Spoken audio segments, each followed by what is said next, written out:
અંદર દાખલ થાય અને બાપુને રલમલ જામ હતો તેરું નાથા ભગતના વખતમાં રલમલ જામ હતા અને એ બાપુને આ વાત કરી. બાપુ કરતા એ જે બીજા હોય ને ઓલા માણા ન કહે કે સાહેબ કરતા પોલીસવાળા ગરમ હોય એને ઠેકડી કરી. આ તો માણા વિશ્વાસુ આ તો એક પણ આને એક એવું એક આગલા ભાવનું કોઈ પુણ્ય હોય એટલે આ બધું થઈ ગયું એવું. નાથા ભગતને એવી ઠેકડી કરી.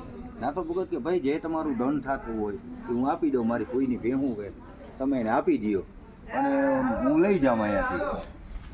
તો એ તો આ દિવાલમાં ચણી દીધી. નાથો ભગત કે એમ દિવાલમાં ચણી જાય તો કે હા. પછી નાથા ભગતને એક રોમે રોમ માતાજીનો એક આભાસ લાગ્યો પોતાના શરીરમાં અને એ આભાસથી પોતે બોલ્યો કે હું મોઢવાડીયો મેર મલદેના ફરિયાનો વાહિયંગ મોઢાનો દીકરો નાથો મોઢવાડીયો મારું નામ છે.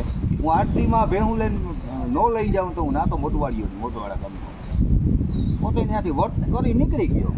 તો પોતા મેરેથી કંઈ એવી કોઈ સગવડ હતી નહીં, કોઈ હાદો માને ટૂંકમાં. અને એ પછી એને એમ થયું કે મોઢવાડા જવાય નહીં, સિસલી જવાય નહીં. ડુંગરના પેટારમાં પોતે વયો આવે અને ત્યારે જોગીના સ્વરૂપમાં બિલનાથ મહાદેવ ખુદ એને મળ્યા. નાથા ભગતને કહ્યું કે હે ભગત, આ સામે ડુંગર છે ને એક ગુફા છે, એ ગુફાની અંદર એક જોગી બેઠા. એને જઈને કે 4 સિંગી તમારી આપો, મારે 12 વર્ષનું બારવટું કરવું. તું ધર્મનું બારવટું કરજે એ છે. વાહ ભાઈ વાહ. એટલે નાથો ભગત પ્રણામ કરી.